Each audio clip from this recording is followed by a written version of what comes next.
The sternocleidoid mastoid has its origin here and insertion here. The trapezius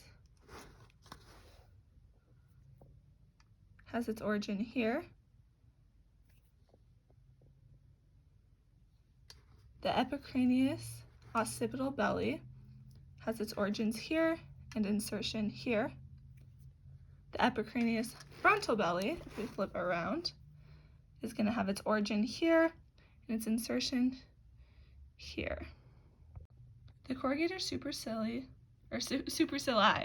has its origin here and insertion here.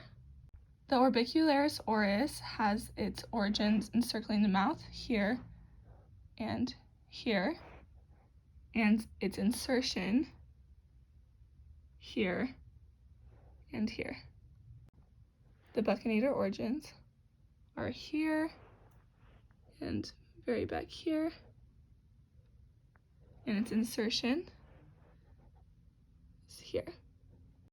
Here we can see the rissurus origin, and 72B down here is the insertion. The levator labii has its origin and insertion. The levator labii superioris alignasi has its origin here and insertion here and here.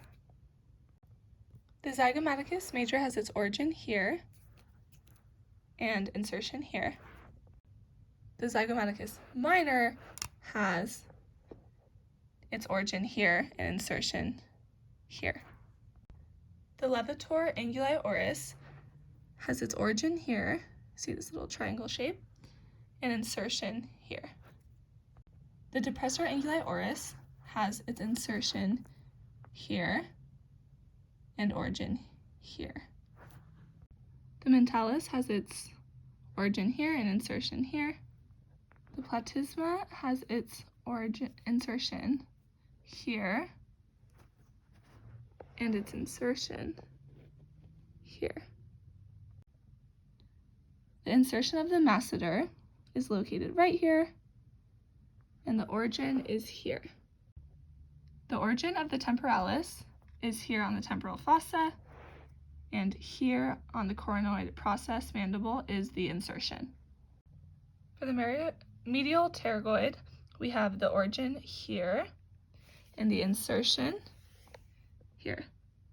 The lateral pterygoid has its insertion here and here. The digastric anterior belly origin is here, and the insertion is here. The digastric posterior belly has its insertion here and origin here. The origin of the mylohyoid is here, and its insertion is here. The stylohyoid has its origin here and insertion here. The geniohyoid has its origin here and insertion here. The sternothyroid has its insertion right here and its origin here.